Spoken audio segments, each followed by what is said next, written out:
KSRTCയിൽ സ്ത്രീകൾക്ക് സൗജന്യ യാത്ര നൽകുന്നതിലൂടെ ശമ്പളമോ പെൻഷനോ മുടങ്ങില്ല എന്ന് പറയുന്നു ഗതാഗത മന്ത്രി CP ജോൺ.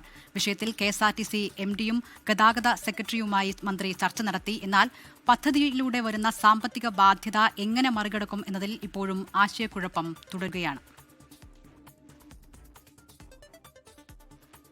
പുതിയ UDF സർക്കാരിന് മുന്നിലുള്ളത് പ്രഖ്യാപിച്ച വാഗ്ദാനം നടപ്പിലാക്കുകയെന്ന വലിയ വെല്ലുവിളിയാണ്.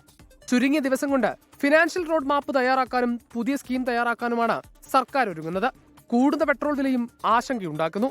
എന്നാൽ ശമ്പളവും പെൻഷനും മുടങ്ങില്ലെന്നും വിഷയത്തിൽ സർക്കാരിന് വ്യക്തമായ പ്ലാൻ ഉണ്ടെന്നും ഗതാഗത വകുപ്പ് മന്ത്രി CP ജോൺ. ജീവനക്കാരുടെ ശമ്പളവും പെൻഷനുമായിട്ട് ഈ യാത്രയ്ക്ക് യാതൊരു സാമ്പത്തികമായ ബന്ധവും ഇല്ല.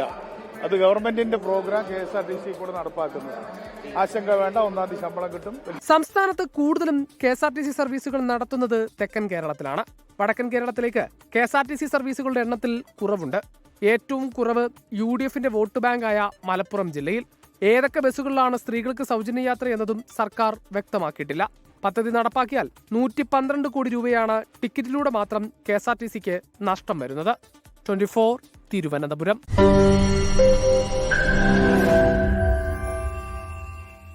ലോകത്തെവിടെയായാലും ഏത് സമയത്തും 24 വാർത്തകളും ഓഗ്മെന്റഡ് റിയാലിറ്റി പാക്കേജുകളും എക്സ്പ്ലെയിനറുകളും വിശദമായി കാണാൻ ഞങ്ങളുടെ YouTube ചാനൽ നിങ്ങൾക്ക് സബ്സ്ക്രൈബ് ചെയ്യാം.